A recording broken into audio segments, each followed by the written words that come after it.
All right, and good morning. Good morning. Have the student, have the survey students. Still amazes me that I don't know what that means, but one day we'll find. One day we'll find out, I suppose. Yes. Today is Monday, March the 30th, and we are 1 week until spring break, which doesn't carry nearly the the anticipation that it used to. You know, I hope everyone is doing well. I am doing well. I mean, believe it or not, I actually found toilet paper Saturday. Yeah. And so there's that. And then, yes, over the weekend, Mr. Pugh, shout out, Mr. Halleck, shout out, and Mr. Beach, you might be interested to know that I purchased this over the weekend to add to my collection. Let's hope it plays better than on my computer than Midway did. But yeah, that's on my collection. And so, big announcement. Now, hopefully, you noticed that I sent you several emails yesterday of some pictures of Baroque art, all of them by Gian Lorenzo Bernini. Now, Gian Lorenzo Bernini was he and another Italian guy named Caravaggio, whom we'll look at later, were probably two of the greatest artists of the Baroque period. And, once again, the whole theme of this Baroque is to take art to the next level, to make it much more interesting, to make it much more dramatic, to make it much more decorative, to make it much more bright, with the eventual goal to simply attract people back into the Roman Catholic Church. Yes, and this is called the Baroque period. And Bernini's pieces, I sent you 3 pieces yesterday, I believe. Bernini's David, which if you compare that Bernini's David to the staid Michelangelo's David, where Michelangelo is just standing there, or Donatello's David, where he's just standing there. Bernini's David has David just wound up and ready to let that stone fly. Also sent you the Ecstasy of Saint Teresa, which shows the story of Saint Teresa, a Carmelite nun, who described receiving the Spirit of God. And Bernini makes it to appear as if a woman is involved with her husband, mate, boyfriend, whatever. Pardon me. Yeah, and what was the other one? There's Bernini's David. The altar. Oh yes, Bernini's altarpiece. I hope that you all took the time to watch Rick Steve take you through St. Peter's Basilica. Today, the Vatican City is pretty much a ghost town, and today, St. Peter's Basilica is basically, it's just a shell. Nobody's going in to see it, which is one of the great tragedies of this whole time that we're in, this COVID-19 thing. But one day it will open again. And yes, you should go see it. I want to go see it. But anyway, and so the biggest announcement I have for you today is that we are going to have a test Friday. The test will be on Canvas. The test will be timed. Frankly, I don't think these HAVPA survey tests are that difficult. I really don't.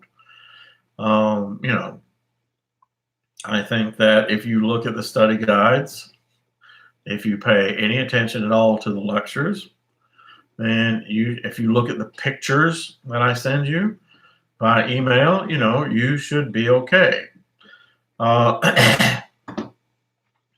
And by the way, as you do that, I miss teaching in school. I miss teaching in school. I miss teaching in front of a class. Yes, I wouldn't get to wear a T-shirt every day. I miss teaching in front of a class, and seeing and hearing responses. Um, and I also know that a lot of students who are in that class are thinking of nothing more than, man, I would like to get out of this class. Wouldn't it be so cool to take these courses online so that I could, take the course whenever I wanted and, sleep as late as I wanted? Well, you're experiencing that now. So to me, I compare what we're doing now to just torture. You know, uh, I don't think that the experience is as good as positive. It's too easy for you to simply put this on pause, go off and leave, and because there's no teacher there that you see every day, you don't think there's an urgency. And yet, the way the courses are made, computers have no forgiveness. Uh, so you have to, yes. Would I have one viewer here? Would you mind, Mr. Viewer, to just enter live chat and just tell me that you're there, which would be really good for me because and you say, why do you want to do that, Mr. Horton? Well, because this morning I produced an entire lesson for my AP Euro class, and the thing, it didn't show up. I couldn't enter it online, and it was very disappointing. So, and I realize right now I have only one viewer. I have only one viewer because it's not time for HAVPA survey yet. At least that's what I'm telling myself. So, that viewer out there, that one, would you check in with me? Or maybe you're shy. Well, anyway, let's finish this. So, yes, we're having test Friday. And over this unit so that we can start all anew when we come back from school, come back from spring break. Virtual surfing, playing Fortnite 24 hours a day. Yes. And so let us talk about, I think that we're talking about Roman numeral 4. One of the most lasting forms of art, music, is to come from the Baroque era, was the opera. Opera is a musical theater, and, I'll tell you straight up, I've never been to an opera. Not sure how much I'd want to go see an opera. For one thing, opera is traditionally always delivered in one language, and that language is Latin. Say again, traditionally, and not all operas are like this. There are some operas in German, there are some operas in English, but traditional opera has always been in Italian. I say Latin, Italian. Yes. And so, one of the most lasting forms of art, music to come out of the Baroque era was this thing called the opera. Opera is musical theater in which all or part of the dialogue, speaking, is sung in the form of song with elaborate costumes and sets.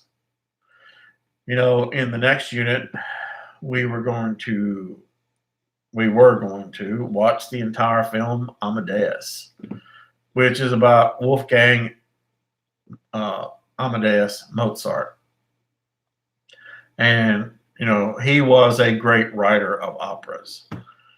And, I do like that movie a lot. And I know that probably there is nobody sitting out there listening to this lecture that has ever watched Amadeus. I have watched it actually several times.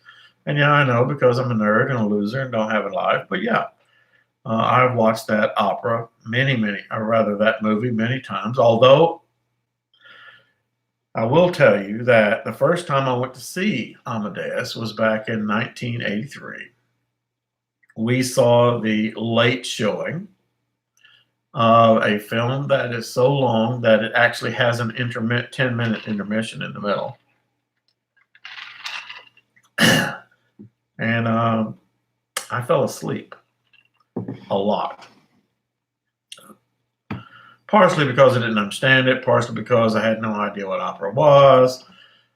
Since then, though, I have went back and looked at it. It has come in handy for teaching both World Civ as well as AP Euro, and especially this class. And the more I watched it, the more I got it, the more I liked it. But at any rate, one of the big controversies of the film Amadeus is that here Mozart shows up in the court of the Emperor Joseph II of Austria. And Joseph II of Austria has this entourage of musical advisors. Music was considered so important, and Joseph II considered himself enlightened, so he had musical advisors. Of course, all the musical advisors just about were all Italians. And so there was controversy as to whether or not when Mozart shows up, this German kid who basically blows them all away with his talent, I mean, nobody comes close, starts saying, hey, I got an idea. Let's do an opera in German. And of course, the Italians on the advisory committee is just like, oh, you just don't know what you're talking about. You're so stupid. But yeah, and that may not sound interesting, but I'm telling you, Amadeus is one of the great films that I've ever seen. It really is. And I don't like opera in any way, shape, or form, but I couldn't see myself sitting through an entire opera. But I like the film. And I will be sending you within the next unit or so bits and pieces of the film Amadeus. It's a great work. It really is. So, once again, opera is a musical theater in which all of or part of the dialogue, in fact, in pure opera, it's the whole thing, is sung in the form of song with elaborate costume sets. It is the forerunner of our modern musicals, such as West Side Story, Grease, High School Musical, Footloose, etc., etc., etc. Mamma Mia. That's a musical, which is, it's a descendant of the opera form of art. Opera was born in the experiments of the Florentine Camerata, which was a musical organization in Florence that were reaching into creating new ways to express music. Original opera, see it written right there, original opera, and I wrote this in bold so you know it in case it hops up on your test, was always in Italian, which was recognized at first as the language of opera per the film Amadeus. The first opera was Monteverdi. Was by Monteverdi. First opera was by this guy named Monteverdi and was called Orfeo.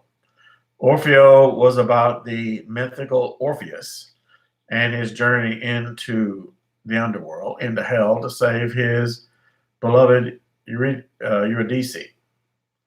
The best known Italian Baroque composer, test question, Antonio Vivaldi. So now the Baroque movement flowered in France, but the Baroque movement is epitomized at the Palace of Versailles, of which I'll be sending you some pictures of over the next 24 hours. It says there, refer to the pictures. You don't have that book, but I'll send you pictures of Versailles. And Versailles is the palace of the French king, Louis XIV. Louis XIV grew up in Paris, in the Tuileries Palace, which today, the old home of Louis XIV, today is the home of the Louvre, the world's biggest art museum, which, by the way, is also closed. But yeah, that's where Louis XIV grew up. Only when Louis XIV grew up, it was in the middle of Paris, and Paris smelled like an open sewer because Paris was an open sewer. And, so Louis XIV grew up there, and the place smelled bad. And of course, there were always beggars around. He really couldn't go outside the Tuileries Palace, it was dangerous. And not to mention that as a child, Louis XIV endured several attempts on his life. At one point, there was a rebellion. These rebellions were called frondes, which you don't have to worry about. Not for this course, but at one point, Louis XIV had to flee Paris, had to get out while the revolt was put down. And so Louis XIV, when he finally becomes king, he says, I have a great idea. I'm never going back to Paris again. Actually, he does go back to Paris, but he said, I'm going to build myself a house for me and 10,000 of his closest friends.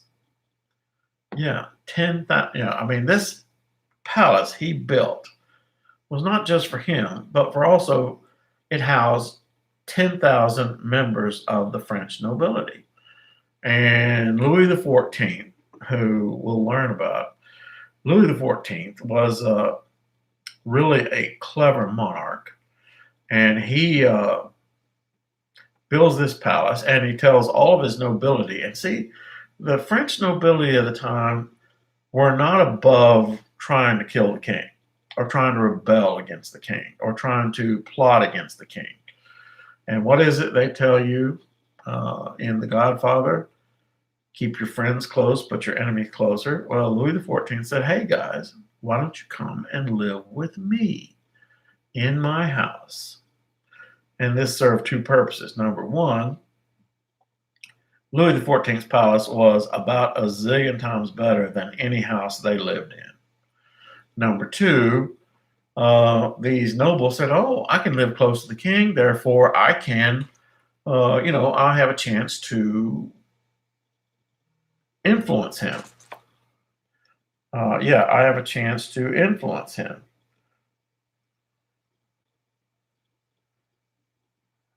Oh, okay. I'm getting all these things on my phone canceling the test today. Oh no. Anyway, so the nobility said, I can live in this great house, I can be close to the king, I can influence him, but for Louis XIV's purposes, yeah, sure, come and live with me. And then they will be loyal to me, and also I can keep an eye on them. Yeah. And so he builds this palace called the Palace of Versailles. And Versailles was about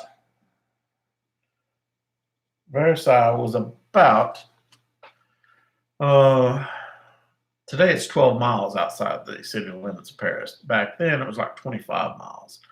In other words, if you wanted to go see the King of France from Paris, it was quite a hike.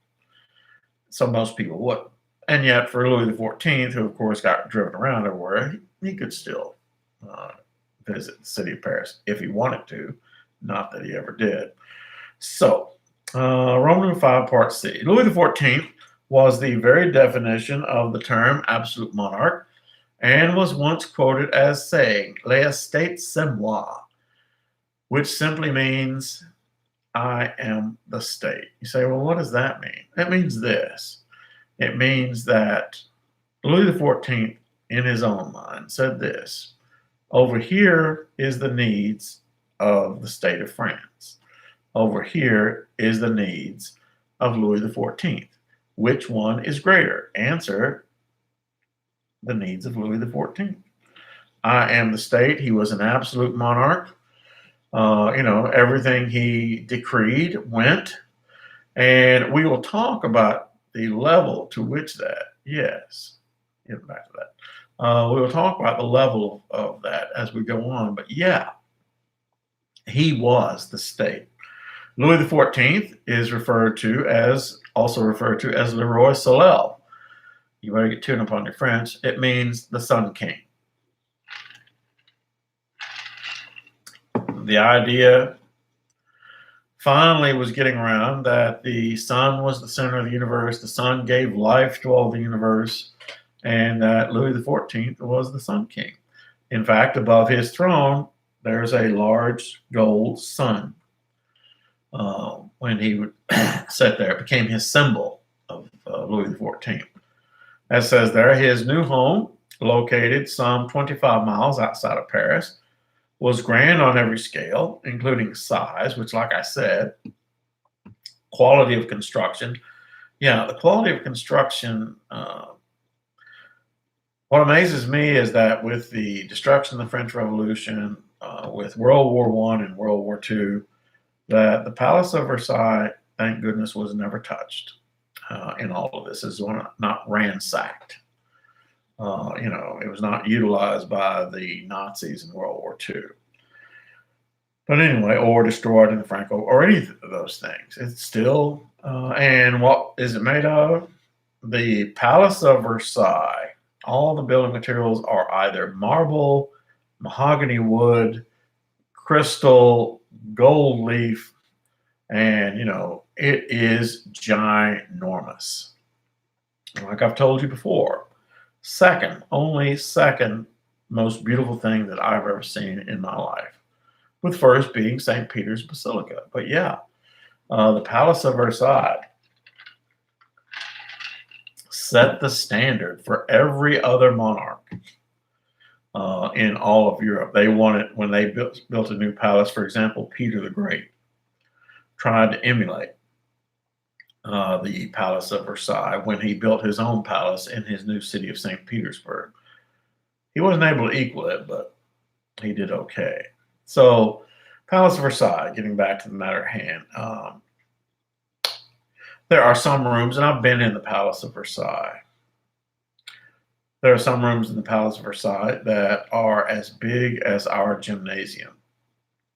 And imagine our gymnasium as one giant room. And I'm not talking about the gym floor. I'm talking about extend all the way out to the exterior walls.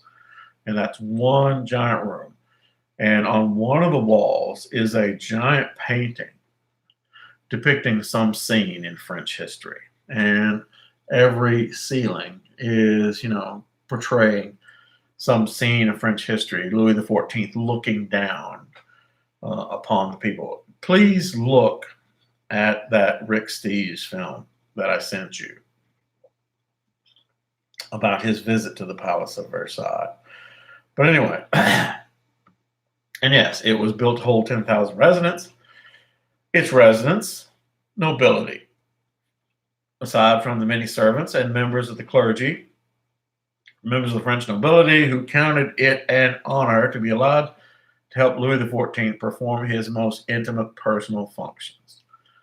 For example, Louis XIV, everything he did was a ceremony, including when the guy would get up out of bed in the morning. When the guy would get up out of bed in the morning, he would be greeted by 150 members of the nobility standing in line to help him do his most intimate duties. Do I have to draw a picture here? Intimate duties. Think of yourself. What do you do when you get out of bed in the morning for yourself? What are some of the first things that you do? The intimate cleaning, if you understand, and having somebody help you do that. Yeah, and it's a ceremony. And 150, all these things, everything ceremony, everything is scheduled. From when he gets up in the morning to when he goes to bed at night. Fact of the matter is, it was a custom that when the French king got married, that around the wedding bed there would be bleachers. And the nobility came and watched and applauded the creation of the next monarch. Louis XIV counted it an honor for women to sleep with him. Yeah. And so, yes, he had children through his wife, and he also, like Henry VIII, although he didn't cut off people's heads as much as Henry VIII, he, you know, went from flower to flower to flower in the Palace of Versailles. It is no small miracle then that by the time he died, Louis XIV was ridden with multiple sexually transmitted diseases.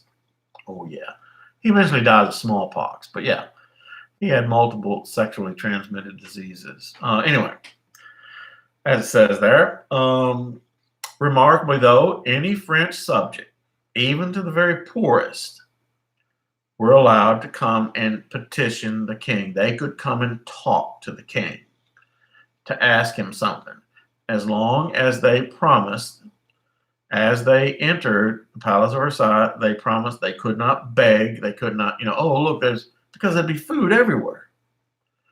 They couldn't, would you mind if I, snatched one of those loaves of bread there? Would that be okay? They couldn't beg while they were inside the palace. Yeah. Oh, yeah. But I mean, and here's me thinking again. Palace of Versailles didn't have running water, not when Louis XIV created it. Nope, they had a bunch of servants whose job it was to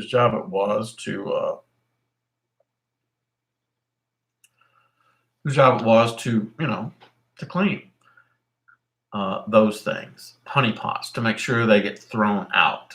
But yeah, the Palace of Versailles also included, by the way, a little farm, a secondary palace. When Louis XIV, when living in the Palace of Versailles, it got too much for Louis XIV. He built a secondary palace, so that when it got too much for him, hanging around all these people, always talking to him, he he could escape. Now you better believe this place was rather luxurious. Not only that, when Marie Antoinette, who is the wife of Louis XVI, Louis XIV, Louis XV, Louis XVI, she actually has a little farm built for herself so she can go out and pretend to be a peasant. Of course, it's the cleanest farm you ever saw, and all the real work of the farm is done by servants, but she walks around there and pets animals and things of that nature. But anyway, tell you what, we will, I'm going to see if this lecture played. I would hate to talk for 30 minutes and find out that later on that this lecture did not play. So we're going to stop right there where it says the cost of Versailles. And we'll begin by talking about that tomorrow, okay? And so we are going to finish this unit by Thursday, and we will have that test Friday. And so, yes, hope you all well. Keep washing your hands and do what you're supposed to. Thank you.